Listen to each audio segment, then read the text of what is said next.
কাইলৈ ঘোষণাৰ ৰাজ্যিক বিজেপিৰ নতুন সভাপতিৰ নাম আৰু আজি সন্ধিয়া সভাপতি পদৰ বাবে মনোনয়ন দাখিল কৰিব প্ৰত্যাশীসকলে। কাইলৈ দুপৰীয়া 12 বজাৰ আগতে ঘোষণা হ'ব পাৰে সভাপতিৰ নাম। জনালে ৰাজ্যিক বিজেপিৰ বৰ্তমানৰ সভাপতি ভৱেশ কলিতাই। প্ৰয়োজনত সভাপতিৰ দৌৰৰ পৰা নিজেই আঁতৰিব ভৱেশ কলিতা। অধিক লোকে মনোনয়ন দাখিল কৰিলে ভৱেশ কলিতাই ল'ব এই সিদ্ধান্ত। বিজেপিত ব্যক্তিৰ স্থান নাই, ব্যক্তিতকৈ দলহে ঊৰ্ধত। নতুন সভাপতি কেন্দ্ৰিক চৰ্চাৰ মাজতে মন্তব্য কৰিছে বৰ্তমানৰ ৰাজ্যিক বিজেপিৰ সভাপতি ভৱেশ কলিতাই।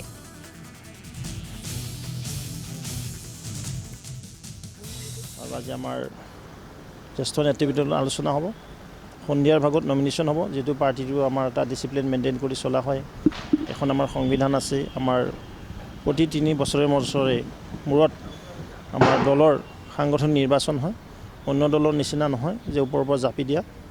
আমাৰ বুথ হ'ল, বুথৰ পিছত মণ্ডল, মণ্ডলৰ পিছত জিলা আৰু জিলাৰ পিছত ৰাজ্যিক, ৰাজ্যিকৰ পিছত ৰাষ্ট্ৰীয় সমিতি। আৰু সেই নিমিত্তে অহাকালি ৰাতিপুৱাৰ ভাগত ৰাজ্যিক সমিতিৰ ঘোষণা কৰা হ'ব। সম্পূৰ্ণ গণতান্ত্ৰিক প্ৰক্ৰিয়াত হয়, যিটো আমি এটা গণতন্ত্ৰক বিশ্বাস কৰোঁ।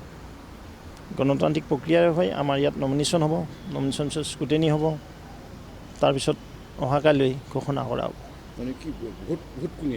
ভোট ষ্টেট কাউন্সিলসকলে দিয়ে, যিসকল আমাৰ ৰাজ্যিক পৰিষদৰ সদস্য থাকে। প্ৰতিখন জিলাৰ পৰা 3 গৰাকী থাকে, 1 গৰাকী মহিলা, 2জন পুৰুষ, 3জনকৈ থাকে। লগতে 10% টোটেল MLAৰ পৰা 10% হয়, MP ৰ পৰা 10% হয়, আৰু সেইখিনি মিলি আমি ৰাজ্যিক পৰিষদ বুলি কওঁ। এই ৰাজ্যিক পৰিষদে নমিনেশ্যনত চহী কৰিব লাগিব। ইলেক্ট্ৰলত তেওঁলোকৰ ভোটাৰ থাকে। মুঠ ভোটাৰটো আমাৰ আছে 145 জন হয়, প্লাছ ইন এডিশ্যন আমাৰ 10% MLA আৰু 10% MPs। আৰু বেছি কৰিলে ময়ে পিছুৱাই দিম।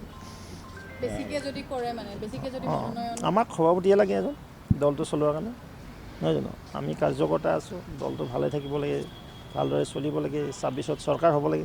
আমাৰ উদ্দেশ্য সেইটো। কোন সভাপতি হ'ব এইটো মেটাৰ নহয়।